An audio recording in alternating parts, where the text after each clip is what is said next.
Are you listening to us on Apple Podcasts or Spotify or any other platform where you can leave a rate or review? Do you like what we're doing? If the answer to all of that is yes, please consider quickly giving us a 5-star rate. And if you wouldn't mind leaving us a nice review, we greatly appreciate that as well. Okay, let's do this.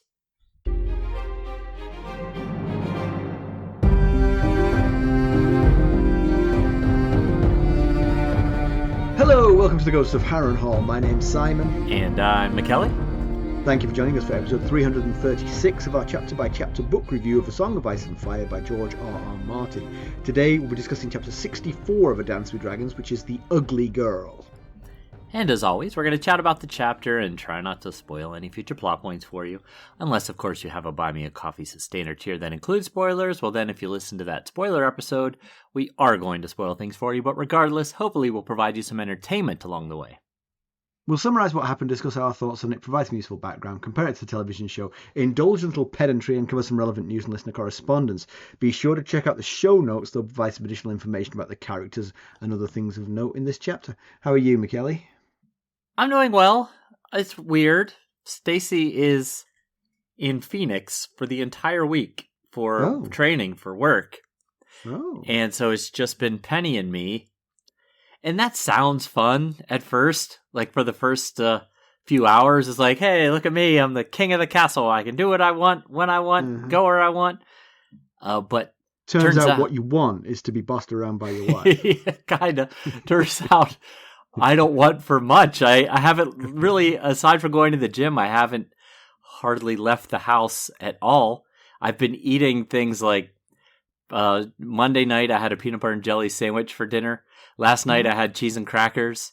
So, yeah, it's been kind of odd, but it's good for me to have to figure things out on my own. Yeah. We become codependent, I understand. Well, I mean, the males in these relationships become codependent. I think the females are perfectly happy without us. But I don't know. When I went to visit Ethan, Stacy said she was just as rudderless as I seem to be this week. So, that is interesting. Yeah, maybe she was just saying that to be nice. Maybe. But it's been weird because she's 3 hours behind, so she texted me at like midnight last night and said, "Are you awake?" And I responded this morning, "I guess I wasn't," because I did not hear it at all. But Ethan, he hasn't had a car since his car was in an accident. He was in an accident actually when he left here to go back to Pittsburgh to start his fall semester of his MBA program. And he hasn't had a car since. That was like the first week of August. And so he was here visiting a couple weeks ago, and he bought a friend of ours' son's old car. Their son got a new car. Ethan bought their car. It's older. It's 13 years old, has 160,000 miles, but it's what he could afford. He's a poor graduate student. So yeah. He buys it, he drives it all the way from here up to Pittsburgh in probably about 9 hours. I'm talking with him on Monday. He had just got it put into his name and registered him in Pennsylvania and all that stuff on Friday. I'm talking to him on Monday, and he's just going to the grocery store, and we're chatting about whatever, and all of a sudden he goes, "Oh, no, Dad, someone just hit me. Dad, someone just hit me. Oh, I have to go. And he hangs up, and I'm like, oh my goodness, are you kidding me? He's had that car for 3 days, and it's been in an accident. So he hangs up, and I get up, and I'm like, where's the dog? And then I hear her making a ruckus somewhere in the house. I go investigating. She is in my bed between the pillows, like my side of the pillows and Stacy's side of the pillows. In between there, I chase her out of there, and I look, and she peed on the bed between the pillows. I was like, what a rough minute this has been. So I just stripped the bed and put everything in the washing machine. Ethan called back and he said it really wasn't a big. He got rear-ended. He was at a stoplight. Right. A guy hit him from behind, but he said he couldn't see any damage physically, but he took the guy's information and said, I'll let you know if anything comes about. So thankfully, at first glance, it appears to be a minor situation. So that's good. That's good. But not how I wanted to get the week started, and it was a rough minute or so there. Yeah, sounds like it. But you, on the other hand, well, I mean, I don't mean to lift you up with my, humorous and enjoyable life, but let me try. Anyway. All right.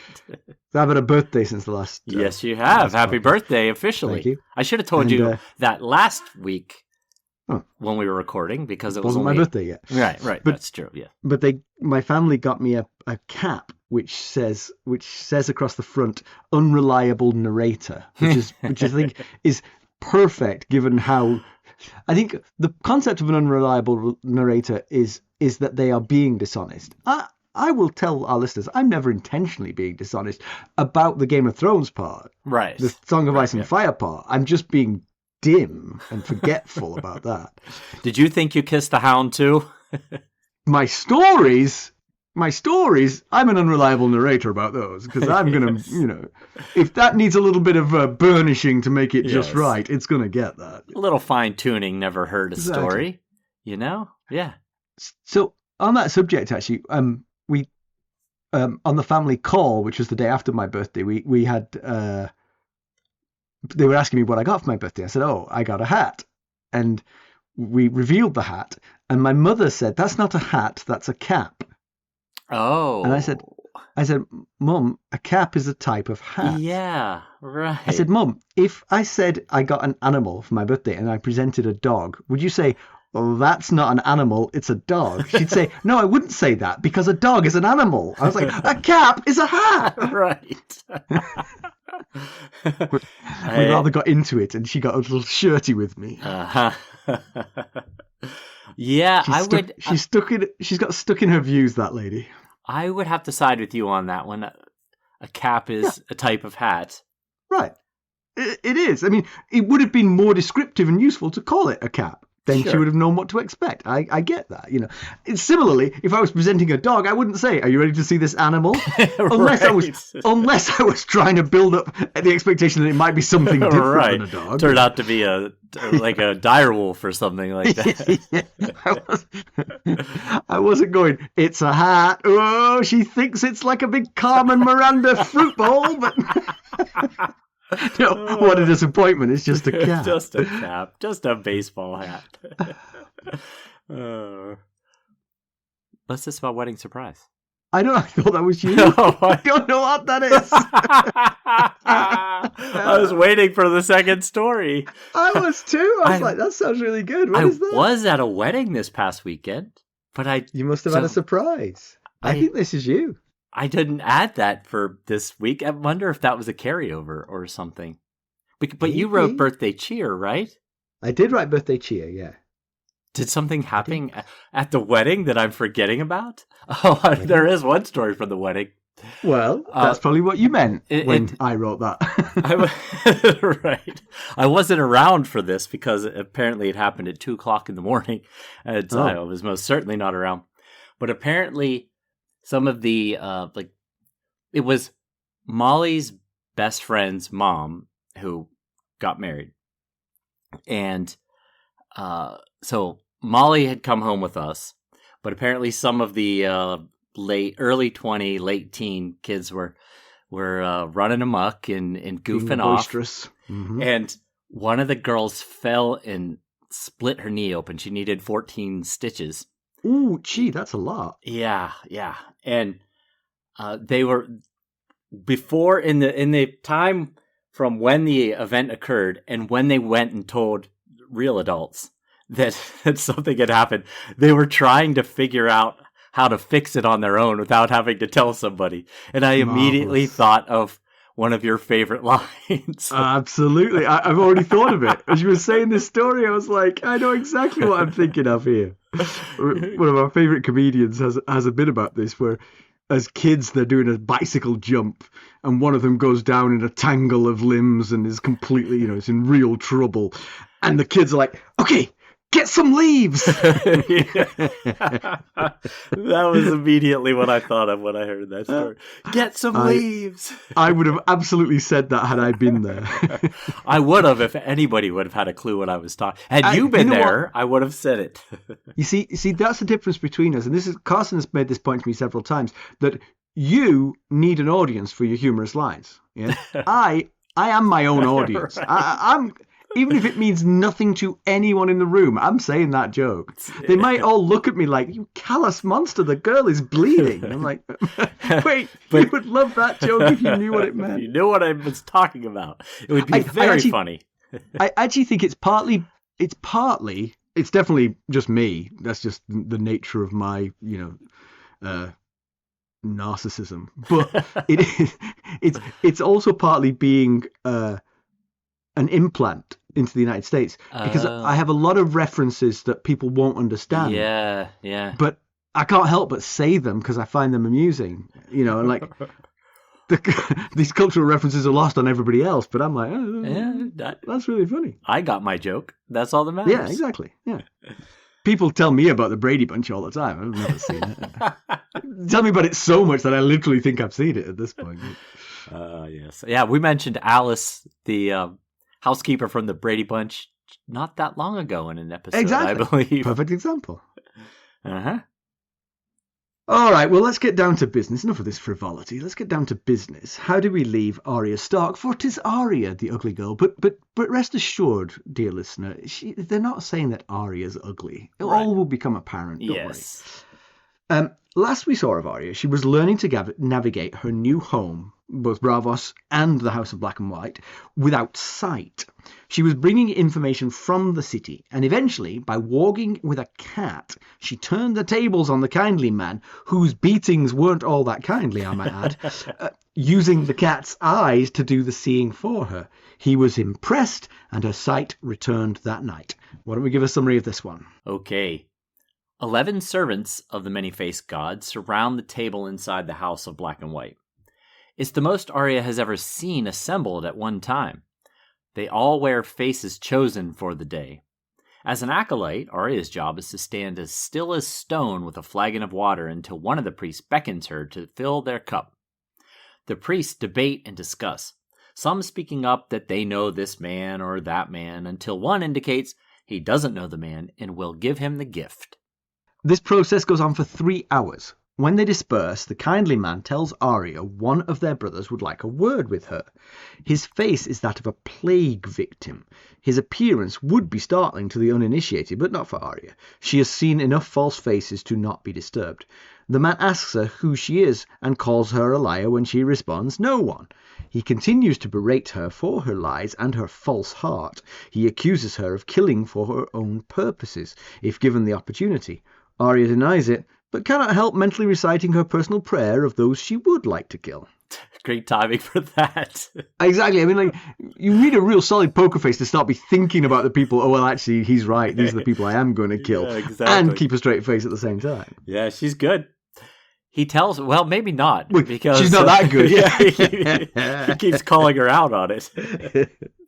Anyway, he tells her that her heart is too soft to be one of them. And Arya realizes he plans to send her away. Arya contends that she has no heart. She's killed lots of people. She could kill him if she wanted. The man tells her she's too proud. A servant must be humble and obedient. To which Arya responds, she can obey, and she can be humbler than anyone. The man chuckles and asks if she is willing to pay the price. Maybe that all of their tests are actually exactly that. They're kind of like, hey, can you go 5 minutes without thinking about the people you want to kill? And that plants the seed, and she starts thinking about the people she wants to kill. Right. And they ask her every 4 minutes and 50 seconds and keep catching her out with the same trick. Keeps happening over and over again. Mm-hmm. The price that she has to pay is herself. It is everything she has and hope to be. She will be no one's wife, mother, or daughter. Even her name and face will be a lie. Internally, she remembers the litany of false names she's already had and tells the man that she can pay that price. Just give her a face. The man tells her to earn a face, she must kill a certain man, complete stranger to her. When she agrees, she's told that tomorrow she will rejoin Brusco and his daughters, selling cockles as cat of the canals. After raised eyebrows from Brusco and a gasp from Brea, Arya falls into the life with the family as if she'd never left. That morning, she sees her target, an old man. She tries to rationalize her task. He has many years. She pegs him as mean and discourteous, further trying to find reason to see him dead. That night, she reports that he is evil, but the kindly man laughs. He's just an ordinary man with good and bad in him. But it's not her job to judge. The next day, it was his shifty hands that offended her. She thinks his death will bring him peace. The kindly man says that is true of all men. For a few days she watches him and tries to understand his business. Shipping insurance, it turns out. He sits in a soup shop at Purple Harbour with soup cooling by his elbows. Captains come to him and haggle and pay him. He, untrusting, bites every coin. When the kindly man explains the business, she understands who wants his demise. He takes the money from the captains, but he doesn't always pay their widows.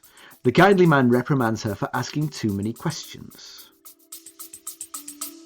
We'll be right back. Hello, friends. Are you ready to make some unforgettable memories? Well, if so, consider the Marriott Bonvoy program. Discover the perfect destination for your summer getaway and unlock exclusive deals on luxurious accommodations. With our affiliate partnership, you'll enjoy unbeatable savings and a seamless booking experience.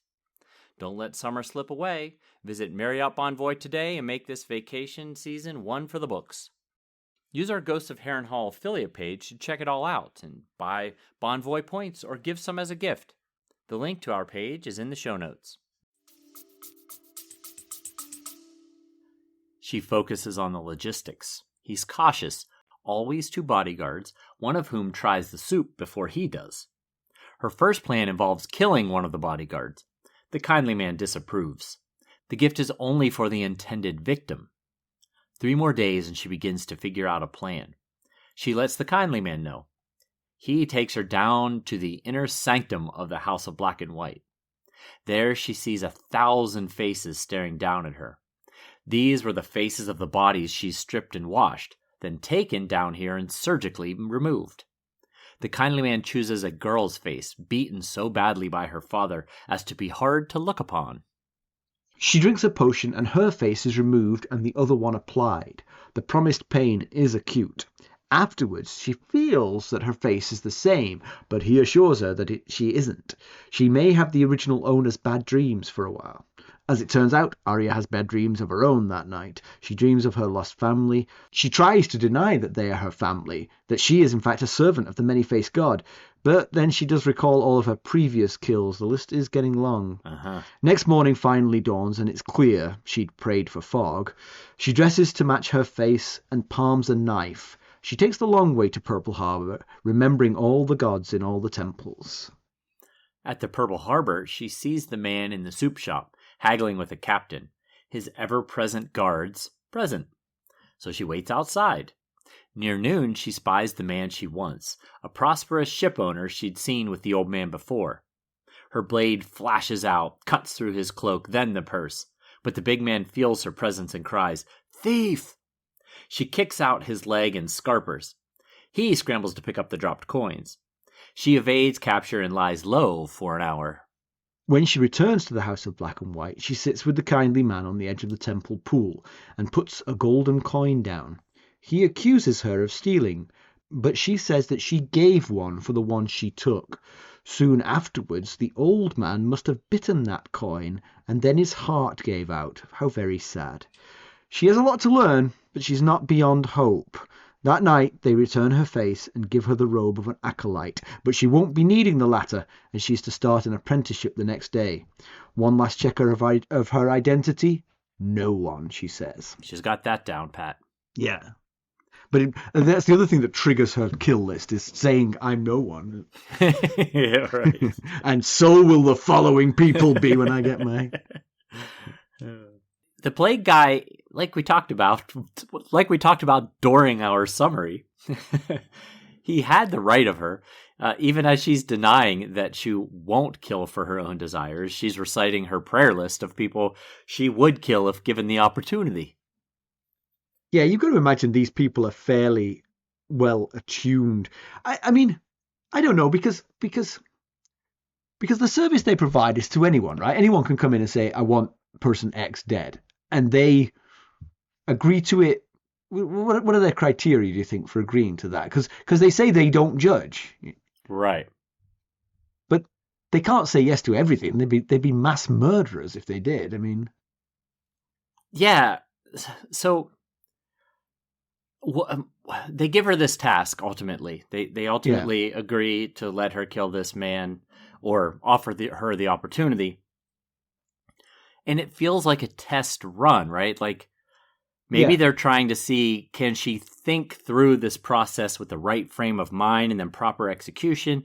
And then how does she handle it afterward? Is there a disconcerting glow of ecstasy and satisfaction about killing someone?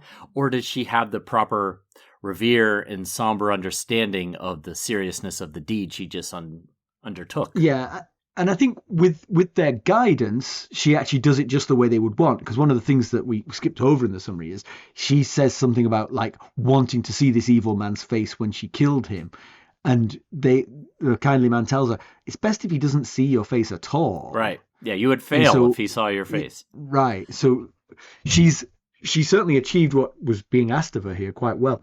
But I'm still not quite sure what their criteria are for whether or not they take on a job. Because the couple of examples here, this one feels like justice. Somebody, the assumption here is that he has refused to pay out on the binder for an insurance policy, that the ship sank, the captain died, the widow came with the binder. He said, no, I'm not paying that. Yeah. She came to the House of Black and White and said, I want him dead.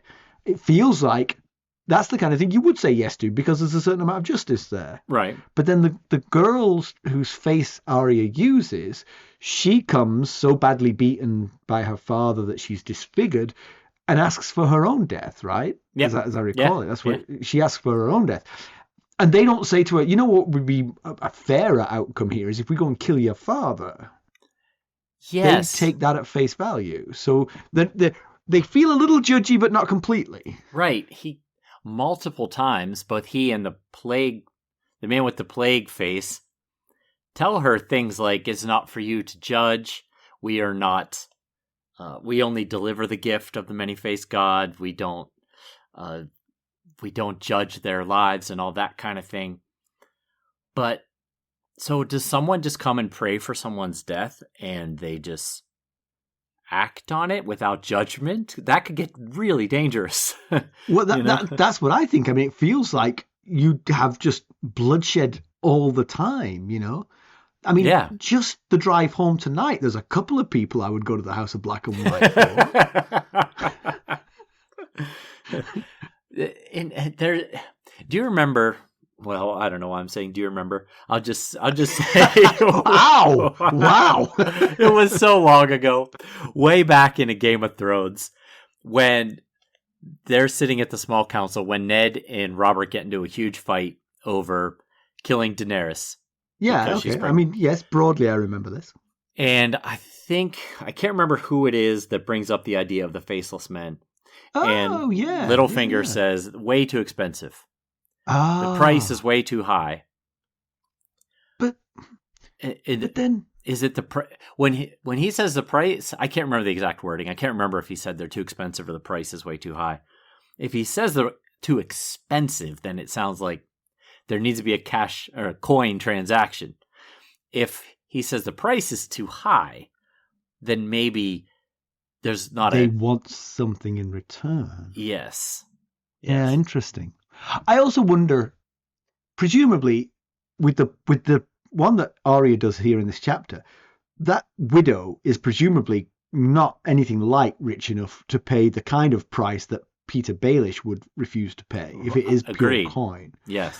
That being said, I wonder if they have a sliding scale depending on who you are. Yeah, like could be. If the beaten child came and said, will you kill my father? They'd do it for nothing.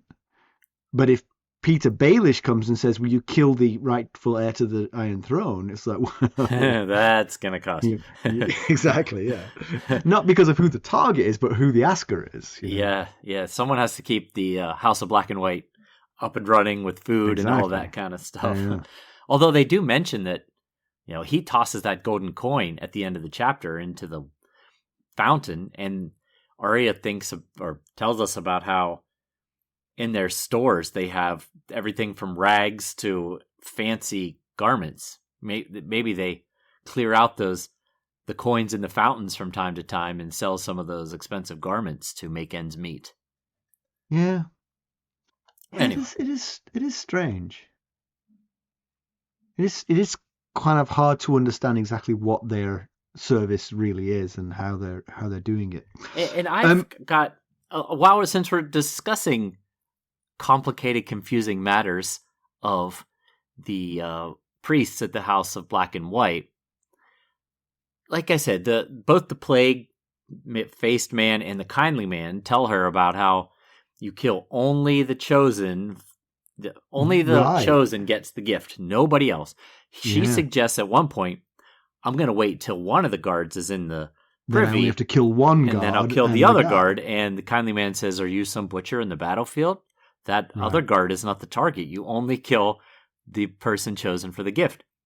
So I wonder, though, is that only in ideal conditions like this? Because I think back about the prologue in A Feast for Crows, when Pate gave the alchemist the key for the citadel, and the alchemist gave him a coin, which he bites, just like the man in this chapter does, and then apparently dies, except for that then he reappears in the final Sam chapter of that book. So Sam, I'm not saying Sam chapter, I'm saying the final chapter of the book, which is a Sam POV.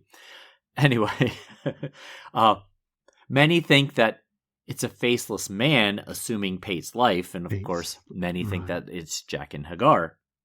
Right. So, are we to believe that Pate was the target of this? But maybe there's a means to an end aspect to it. Perhaps Pate's face was needed in order for a grander plan that was being undertaken. And in that case, she doesn't need the bodyguard's face. She just needs the bodyguard to not stop her from killing the guy. So she's got no reason to do it. Whereas Jaqen H'ghar had a reason to kill Pate. Yes. If you're looking for a difference. Yeah. I was thinking that either they were willing to kill an innocent for an ultimate bigger goal. Right. Or I wondered, could Jaqen H'ghar, who we assume is a faceless man because he gave her the coin and basically guided her to the House of Black and White. He changed his face in front of her. So could he be a rogue faceless man who is completely off the books, and that's how he ended up in the black cells of the Red Keep? And good point. I mean, you'd imagine that anyone who comes through this training would be rather a good assassin. Yes. And could make a healthy living as an assassin, not necessarily as a priest of House of Black and White. Although the difference appears to be fairly marginal. Yeah, and remember... But the difference could be that sort of lack of moral compass, which leads you to do whatever you need to do to get to your end goal. He did kill the 3 men for Arya and Harrenhal, but again, was it a situation where he had to do what he needed to do to escape the place he had gotten himself into here? Right. Yeah. Yeah. And as we said when we digressed during the summary, it would be extremely hard to keep you. I think it would be quite easy for these people who are quite astute at reading people to read her intentions when she says no one whilst listing the people she's going to kill. I just don't think you can do it. It just wouldn't be easy unless it's kind of like, unless she's done it so often now it's like breathing. Then she could perhaps keep it from showing on her face. But any other way, because you know that's what they're interrogating you about. You know that's the sort of like the target of the question is, what are you thinking here? Why are you trying to become one of us? Yeah, because what the training that they're instilling her and others like her with is incredibly dangerous in the wrong hands. Well, absolutely. Absolutely it is, yeah. So you don't want to put someone through all this training and then realize, oh, that person was like Clayton Suggs, who just liked torturing and killing and all that kind of thing. And we just taught him how to do it. But actually, that's interesting you say that, because in actual fact, I feel that their training has been more around their religion than about training her. Yes, they trained her in sort of like hand-to-hand combat while she was blind, but they didn't actually give her much guidance on this assassination. That was all on her. We'll be right back. This episode is sponsored by Audible. To get a free audiobook, or 2 if you're an Amazon Prime member, go to our exclusive URL, audibletrial.com/ghostsharrenhal. You can find the link in our show notes. True, they guided her as far as their principles. We don't kill other people, and he shouldn't see your face when you kill him, but they didn't give her any guidance as far as the execution of the plan. So apart from practice, they're not really giving her so much training that she would be dangerous to the world. But yeah, I mean, although she already is. To be he honest. did make reference to the fact that she will learn other skills like how to use glamoring and how to use makeup and things like that. Yes, of course. Being able to change your face is just a huge thing. Absolutely, you know? yeah. But as you were saying about her kill list, we've talked about it before. I do worry about her getting this training because we're in her head and we know she's saying these names over and over again. And like you said during our summary, the list of people that she has killed is growing, and she's quite young. And possibly her early exposure to her father's gruesome death, and then there's been a handful of people that she has killed, has desensitized her to the enormity and permanence of the action. Yeah. We see a little bit, a glimpse of how it's affecting her the night before she actually has to execute this plan to kill this man, when she has the nightmare of both her loved ones, her brothers, and both her parents, I think. I thought it was just her mother. Might have been just Ned. And then just Ned. I know Ned's face was in there. I can't remember if Kat's was or not off the top of my head. But then also all the people that she has killed, faces are staring down at her as well. Yeah. I mean, it is so hard to sort of like walk in her shoes. I mean, because she's so young and she's seen so much and she's done so much that it's kind of like, because it's sort of eye for an eye, does it balance out in some way and leave her not as scarred as we would think she would be scarred by it? Maybe. I mean, like, the scar of like seeing your father beheaded, that's kind of like going to be enormous. Probably would it hide all the other scars of taking revenge against the people who did it? Maybe. At some level, it might at some level, but at another level, it's always going to be there with you. And it's not great. It wasn't a great decision to brag about killing lots of people and then just add to it by admitting that killing the man might taste sweet to her. Right. Bit of a red flag in as far as what we were talking about. But in some ways, it kind of like encouraged me a little bit, because she was looking for ways to rationalize it to herself, because she has a kill list of people who, in her mind, deserve to die, and she's going to be happy to kill those people. This guy, she's got nothing against, and so she's trying to find reasons to make it happen. Yeah, she's not comfortable just saying, I'm going to kill him, which is, of course, what they want. They don't want her to be trying to make a judgment call, because if she tries to make a judgment call, she'll be called upon to kill someone who she doesn't want to kill. They'll have taken a contract for somebody who's good and virtuous and kind. Yeah, and you could see her coming up with insignificant details that help her rationalize why she should be okay with killing this man. And the fact that she's trying to rationalize that is a good sign for her mental health, I think. I agree. Yes. But I also take their point that it's not what they're looking for.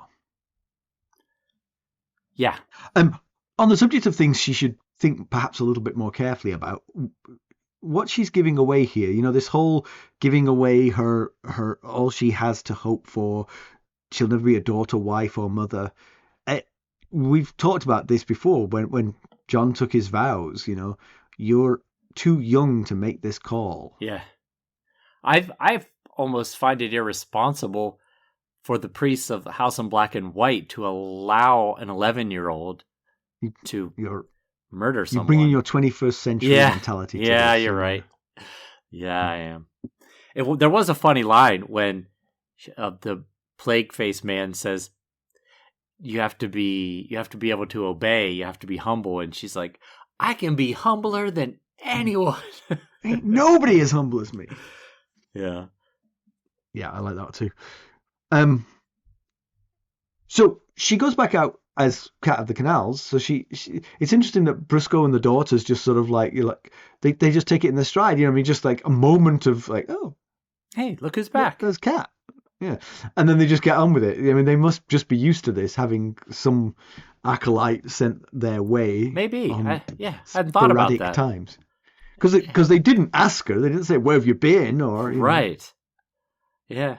And she's excited to do it. And I think it's her time as Cat of the Canals was one of the happier times since Ned's arrest and the sack of the Tower of the Hand and everything fell apart. She had routine and stability and purpose and a sense of family with Briscoe and his daughters. And speaking of Cat, I can't remember if this came up in the Cat of the Canals chapter. Right. But I saw it, and so I wanted to mention it. If you take Cat, which is the name that Arya, of course, she's had a million nicknames, but latest name that she's alias, I guess I should say, for Arya, and you take Elaine, which is the name that Sansa is going by right now, and you put them together, you get Catelyn. Yes. Which is almost their mother's name. Yes. I thought that Very was nice. Kind of neat. I hadn't thought about it till I hadn't thought about that. Unless I brought it up in the last chapter, then I forgot, remembered. Possible. So she does all of the sort of scoping out and sort of planning this as herself. She doesn't don the new face until the actual day of the assassination, and I think that's sort of interesting because it feels like the way she chose to do it, she could have done this with her own face because there was very little exposure. Yeah. Other than the fact that when she tries to pickpocket the guy, she is intentionally getting caught. She wants to get caught so that she can just drop the coin in there. I was going to ask you about that because the description says he caught her with a handful of coins. But right. if she was only trying to do a 1-for-1 swap, she didn't need to grab a handful of coins in order to do that. But she needed to be convincing that she was trying to do that. That I think because she said earlier in the chapter that she'd been practicing this. She was taught by, I've forgotten who taught her how to pickpockets. His name was Red Rogo. He was a thief that frequented the Happy Port. I looked him up after she mentioned his name. So I think she just nudged him enough to get him to react so that it was clear to him he was being pickpocketed, but she wriggled out of it, and then he would have no reason to think anything untoward was going on. If she'd been completely perfect and just slipped the poison coin in there, if he had seen her out the corner of his eye, he might be like, why did that pickpocket not take something from me? Yeah, I guess. I may wash my coins. Unless he didn't know just how many he had. Well, she said she exchanged 1-for-1, so... Yeah, but some spilled. So I guess maybe that was... I'm not sure exactly why it played out the way it did. How intentional coin spilling everywhere was. I was a little confused on that. I think that was intentional too, because that stops him from coming after you. True. Because he's not going to walk away from the coins on the floor. He's going to scrabble on the floor. You don't want to distract him from his purpose. Right. So either you do it without him noticing, or you leave a reason for him to stay pick up his coins, realize there's no way he's catching you, and then carry on with his day. Right. Yeah. But the hideous face thing, it just seems like so. Jack, not Jack and Hagar, the kindly man says that her face. That's the TV show you're talking. Yes, right. That her new face is one that no one who sees you will forget, and that women will point, or little kids will point and stare, and women will turn away, and men will pity you. And the description is that her nose and jaw are broken, one side of her face is caved in, and half her teeth are missing. And I just wonder, is that a good thing when you're doing espionage, to have a face that no one who sees you will forget? It's a very good question, Mackelly, because all right, there's pros and cons to this. The pro is you retire that face and no one ever sees that face again, yes. and there you go. Right. But the con is Arya's got to go into hiding until she can get back and get rid of that face, because she's currently sporting that face, and everyone knows nobody who saw her is going to forget her. Right. Yeah. So, but yeah, like you said, if you never use it again, then another pro to that is that it's hard to mistake someone else. It kind of protects an innocent from being accused. Like, it's that girl right there. True enough. No, That's her face true. isn't caved in, and her nose isn't broken. So, that was the best I could think of, is that it was a bit of a protection against an innocent being arrested. More kudos to the House of Black and White for being conscientious. They don't want people not the target to die. They don't want innocents to be accused of the murder. Yeah, maybe. but actually, in this particular case, who thinks there's a murder? You know? Yeah, the guy just died. He was old. Yeah. His heart gave out. Only her and the kindly man basically know that this was a murder. I mean, Yeah. it's a perfect crime in most ways. Yeah. It would just be the thief stealing the coins that would get her, or someone who may resemble her, in trouble. True. That's yes. The crime she could get hung for was stealing from the captain. Yeah. Right. So the first mission was a success. So she gets promoted to Acolyte, and I kind of like the kindly man's assessment. It's like, you know what, you didn't do everything right, but you know, you came up with something and you delivered. It all happened. So room for improvement, but. You've earned your stripes. It gets a little confusing in the last paragraph, because the paragraph begins with her getting her Arya face back. Right. And then it ends with, you will need a new face for your apprenticeship, one as pretty as your own.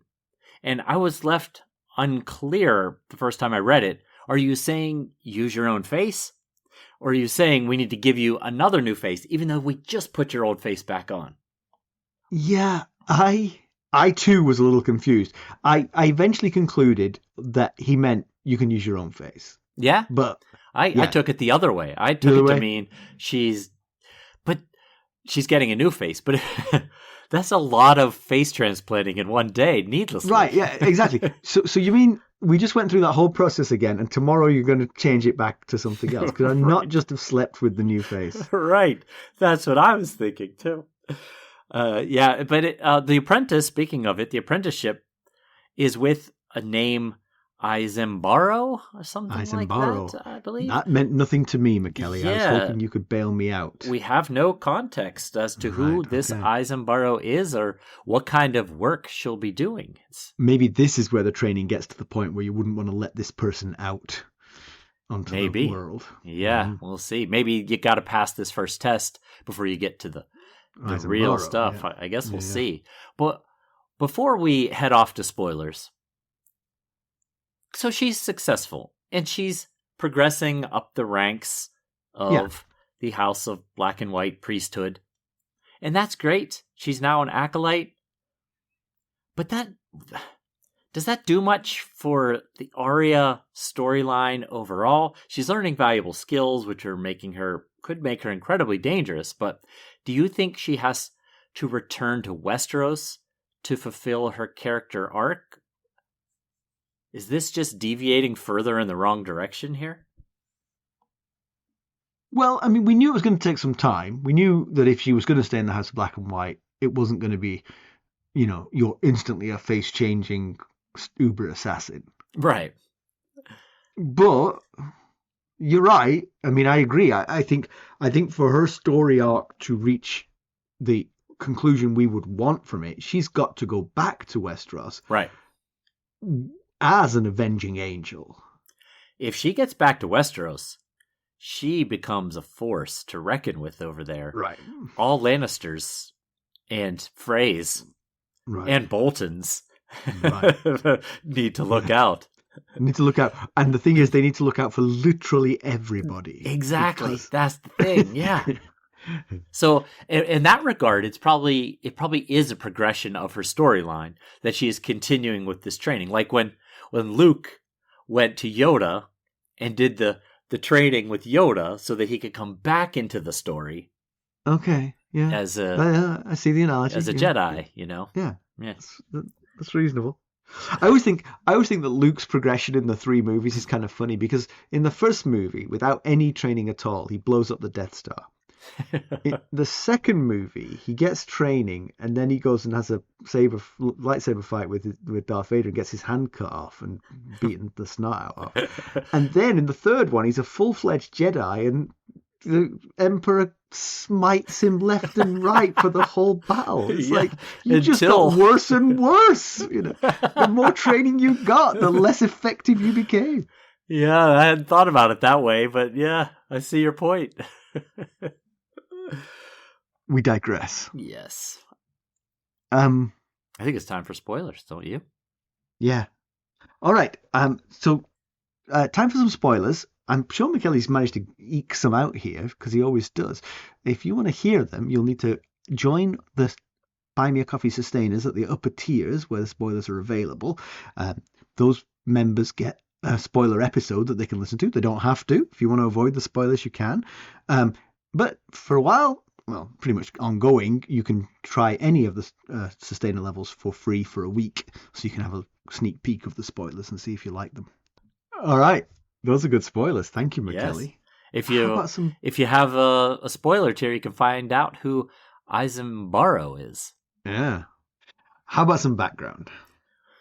Okay, well, there wasn't much. It is tough to find background these days, but here's... If you've listened to every episode, you pretty much know the entire thing. You have an encyclopedia in your mind of all the things that we've covered. Yeah, we have lost it entirely. Right. So on her way to eliminate her target, Arya takes the scenic route through the Isle of the Gods, where she passes temples to many various gods, one of which was the wooded hall of the Lord of Harmony with its leaded glass depicting 100 brightly colored butterflies. The Lord of Harmony has come up a couple times in the past, since he is the god of the Nathi, and Missandei has mentioned him a time or two. He's usually depicted as a naked, laughing giant accompanied by many naked maidens with butterfly wings. And you might recall from these previous backgrounds that I mentioned that the island of Noth is a hotbed for slavers because they believe the Nathi make great slaves. However, many slavers have met their maker after contracting butterfly fever while on the island, and Maesters of the Citadel believe it's the butterflies themselves who spread the disease to the invading foreigners, and the island is known as the Isle of Butterflies. Interesting. Sort of has Song of the Siren overtones to it. Yeah, they're beautiful and deadly at the same time. Yeah. So, comparison with the television show. So a couple of things have deviated a bit here, and some of this I think I should have told in previous Arya chapters, but some of the deviations are fairly surface level, some are pretty fundamental, and some I can't tell whether they are fundamental or not. So she is assigned a first assassination. That guy is known as the Thin Man in the show, not who's known as the Old Man in the book. Her plan to kill him, and using her own face, appears to involve poisoning with dodgy fish because she's selling cockles. Oh, yeah. And it seems to be that's the plan. It's always a risk if you're buying cockles off of a cart. True. But yeah, absolutely true. the one thing is that storyline gets dropped and completely forgotten because while she's scoping him out, she sees a person from her kill list in Bravos. And that person is here as part of an entourage who are making an overture to the Iron Bank of Bravos on behalf of King's Landing. Okay, yeah. And he's a member of her kill list. Without much explanation, she's able to steal and utilize a face. I don't think she'd ever been down to the crypts before, but she just takes it upon herself. Was and it this like guy taped onto her, like, stapled? Well, the whole time it's on her face, she keeps her hair down, so maybe she knew she hadn't done a great job of it. So you can't really see her. Yeah. But this guy, just to leave you in no uncertain, without any sense of uncertainty as to whether or not this guy deserves it, he basically goes to a brothel and gets 3 children in his room, and he starts whipping them with a riding crop. Oh, and God. 2 of the girls cry, not hard to understand. Yes. The 3rd one refuses to cry, and he dismisses the 2 criers and keeps the 3rd one, and then punches her in the stomach. God. She falls to the floor after being punched in the stomach and puts her hand under her thing of hair and pulls off the face, revealing herself to be Arya Stark.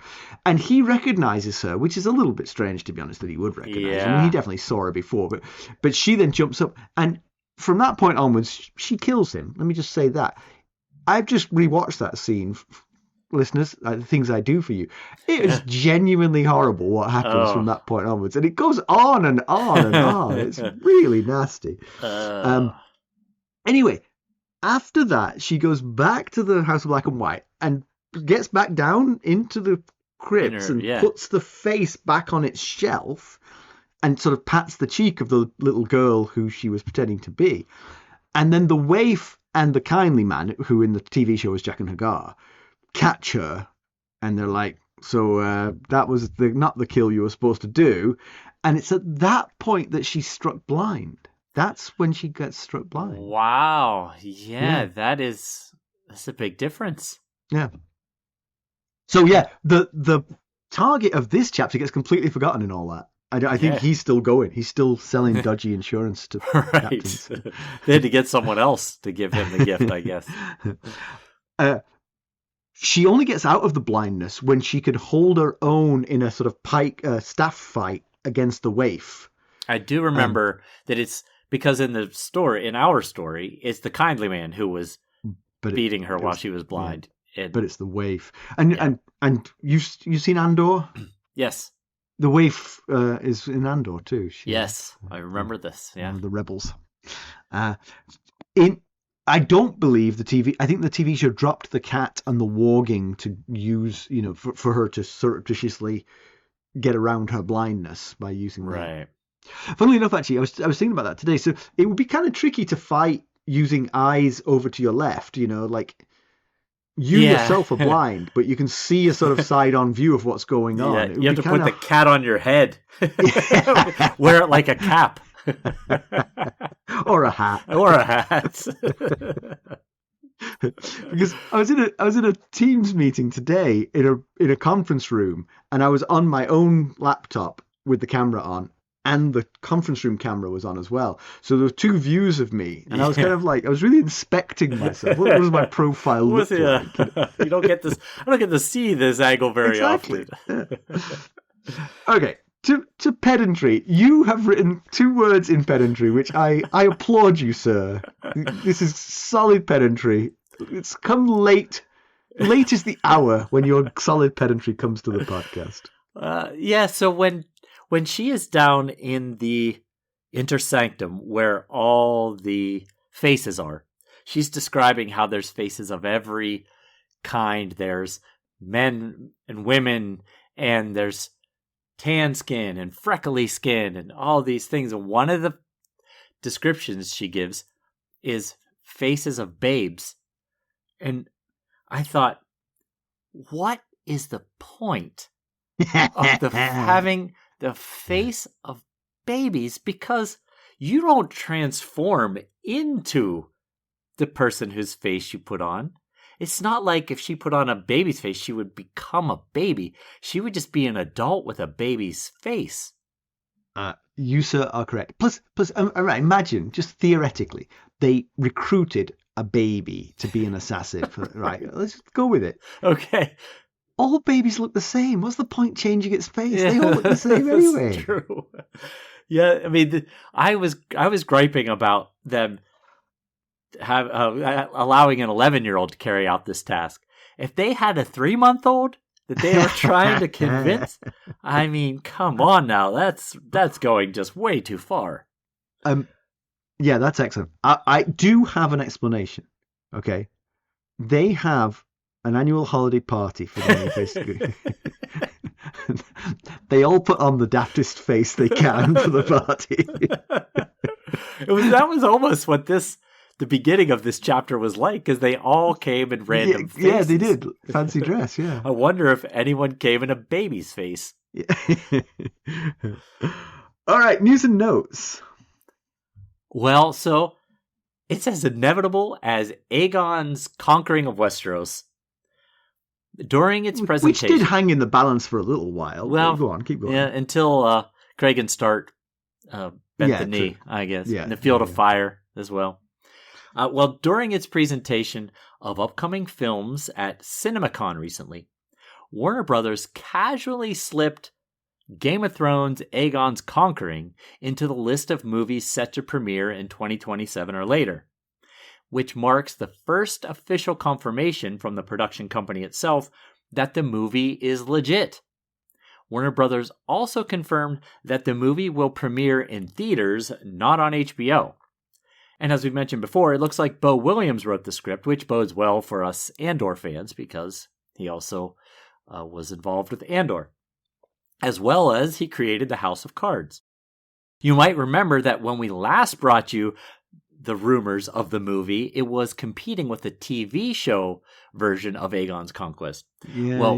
Yeah, Warner Brothers hasn't confirmed whether the TV series is now dead with the movie moving forward. Okay. So that's exciting.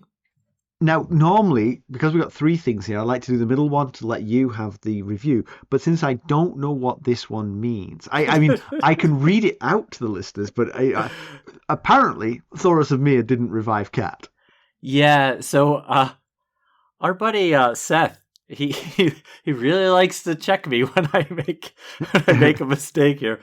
Last week when we were discussing whether all of the priests of R'hllor, how they kind of have their own things that they do. And Thoros of Myr revived raises Beric the dead. Dondarrion. I also mentioned that I believe, based on Seth's text today, I must have said he also revived Cat. And he pointed out he did not. He refused to revive Cat. It was Beric Dondarrion who gave Cat the kiss of life, who passed. That's right. So that's right. Yeah. So you know what though? That's kind of you said that and it rang true, and it still did right up until you said what actually happened. I was like, of course it was Thoros of Myr. Who else was meandering around the Riverlands bringing the dead back to life? Yeah. Yes. So I appreciate Seth keeping me honest, because we don't want to be leading people astray. It definitely was not Thoros of Myr. He's absolutely right. Yeah. What's that bit at the end of Pardon the Interruption? Yeah, right. Corrections, I think it's called. Yeah. All right, so you can take it if you want. No, go ahead. I read the last 2, I think, so you read this one. So this is from Jackson from Apple Podcasts Canada. A late find. Better late than never, Jackson. I agree. For context, I am a university student who first discovered this podcast this past summer. I already loved A Song of Ice and Fire, but you guys have truly deepened my reverence for the series with your analyses of each chapter. Currently, I'm on episode 100. God, you've got so much still to go. Yeah. Arya 6 in A Clash of Kings. Imagine how excited you're going to be in 236 chapters. When you hear your review read out. That is the downside of finding it late or writing a review late. Yeah. We may have to go back and edit episode 100. Well, we'd have to do like 101 or something. Yeah, we don't want to miss it. That would really be bad. And I'm thrilled to keep chugging along through your guys' episodes. I know you guys are now almost finished with a Dance with Dragons and must be feeling a little bit of bittersweet feelings, but I hope you guys realize how much this podcast influences my day, from writing papers to going to work. Thank you so much. You guys rock. Oh, wow. Jackson, thank you so much. Thank you, Jackson. That is a fantastic review. And yes, we do have bittersweet feelings, and it's very complicated feelings. Yeah, it is complicated. I tell you how complicated it is, Jackson. So we're both tired and we both want a break. Yep. And I think probably Mackelly is more sort of overall enthusiastic about starting up something else, some companion or some continuation of some sort. I am probably more willing to sort of like take a step back and, not do any more. But I keep pitching ideas to Mackelly. You do. You just pitched me one last night. No, I find I have another one that I was going to pitch to you today. So yes, our feelings are definitely complex on this. It is very complex, yes. Yeah. And we'll announce whatever we decide we're going to be doing in at least the near future. We've only got the near future left, really, right, at this point. Yeah. But Jackson, that kind of review is why we kept going. Thank you so much. Exactly. It really is. It's what makes it so complicated, because we've built such an amazing community of people. And you guys are great. Jackson, thank you. You're great. I'm going to get teary now. Yeah, I know. All right, let's conclude this one before it gets maudlin. So Arya does add another kill to her young life. This old man died at her hand, although at some remove. Yes, thankfully she didn't. She wanted him to see her look her in the eye as she was doing it, and thankfully that didn't come to pass. That's while she'd convinced herself this guy was completely evil and needed to die. But the kindly man's right. I mean, he wasn't great, but not necessarily worthy of murder. Right. Yes. And he says, the kindly man says at the end of the chapter,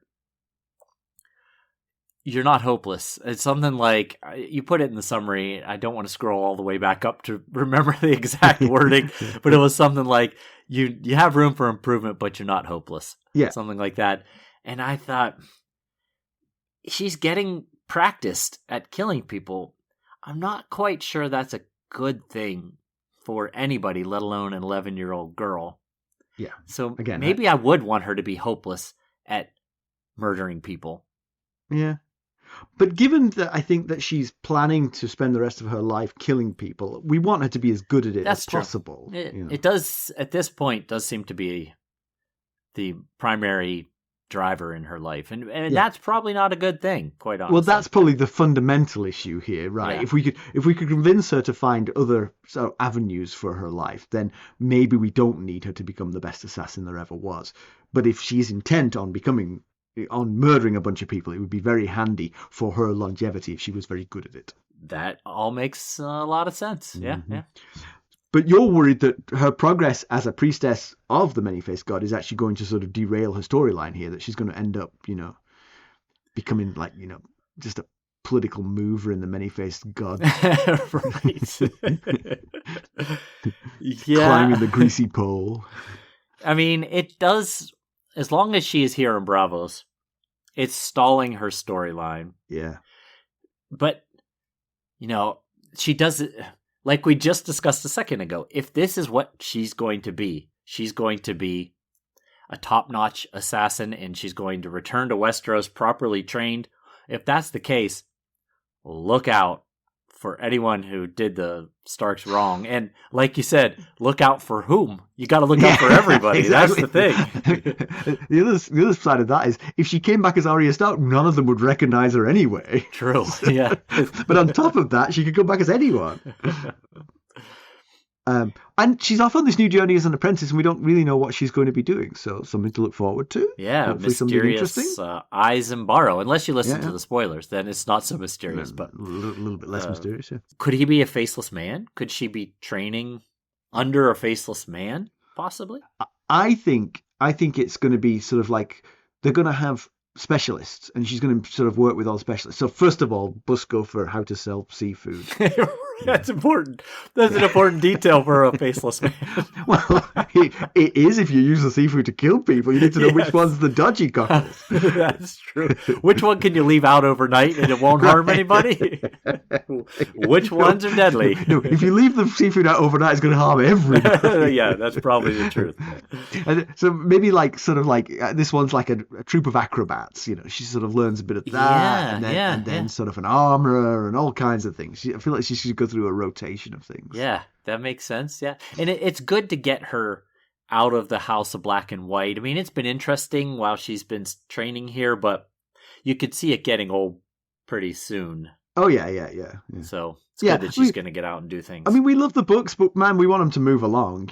Yeah, right. There's too much narrative thing to happen for us to dwell too long on interesting sights and sounds and smells. We got to get the story moving, my friend. Yeah.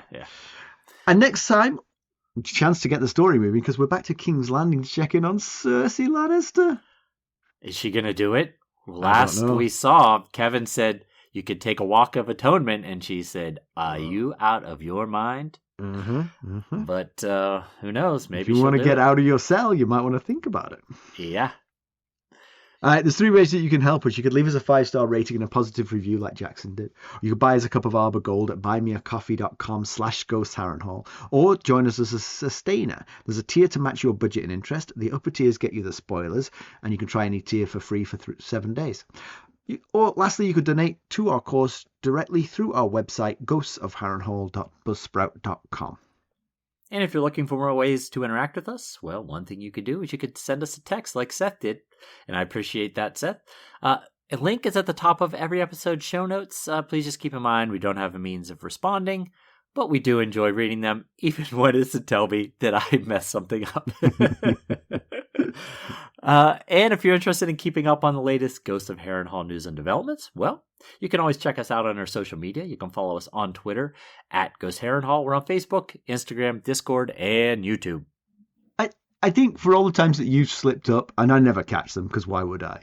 But you should balance that against all the times you've caught my slip-ups and corrected those. You've got a lot of credit in the bank. Thanks for listening. Thanks. Bye. Bye.